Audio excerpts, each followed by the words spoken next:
Эркин Арстанбаев атындагы орто мектептин химия мугалими Алимбекова Гүлназ 8 класстарга тема галогендер, жалпы мүнөздөмөсү жана касиеттери. Сабактын максаты галогендер тобу боюнча алган теориялык билимди кеңейтүү. Галогендердин химиялык касиеттери, алынышы жана колдонушу жөнүндө окуп үйрөнүү.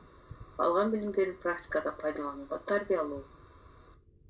Галогендер грекче туз пайда кылуучулар деген сөздөн алынган. Булар хлор, фтор газ абалындагылар, йод кристалл абалындагылар, бром суюк абалындагы.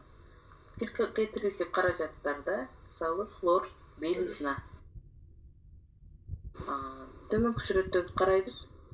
Сүрөттөрдө дагы ошол азыркы айтып өткөндөй лабораторияда кристалл, суюк, газ абалындагы экен дагы бир жолу көрөбүз сүрөт. Галогендердин химиялык жана физикалык касиеттерин кийинки сабактарда кеңири өтөбүз. Азыркы биз негиздер менен кошулуу, ажыроо реакцияларын мисал келтирдик. Йод бөлмө температурасында катуу зат, кочкул кызыл зат. Йод калкан гормондордун өндүрүшүндө катышып, денедеги маанилүү ролду ойнойт. Хлор бөлмө температурасында ачык жашыл газ болуп саналат. Бром кызыл күрөң суюк абалда болот. Астат сейрек кездешкен элемент. Галогендердин табиятта кездешүүсү. Галогендер фтор, хлор, бром, йод, астат киргенин биз жогору жактан көрдүк. Астат аз изилденген радиоактивдүү элемент. Менделеевдин мезгилдик системасында 7-группасына жана негизги подгруппасында жайгашкан П элементтер.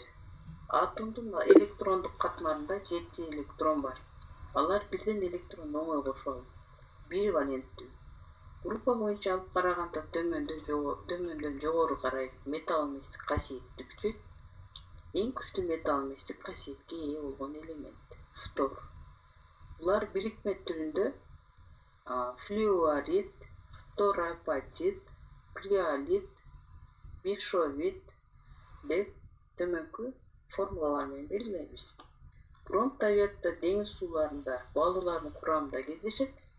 Йод сейрек кездешкен элемент, деңизде ламинария балырлардын гүлүндө кездешет. Галогендер боюнча химиялык диктант түзөбүз. Бул жерде галогендердин мүнөздөчү сүйлөмдөр жазылган. Ооба, жок деген белгини коебуз. Мисалы, жаратылышта эркин түрдө кездешпейт. Ооба деп. Үйгө тапшырма.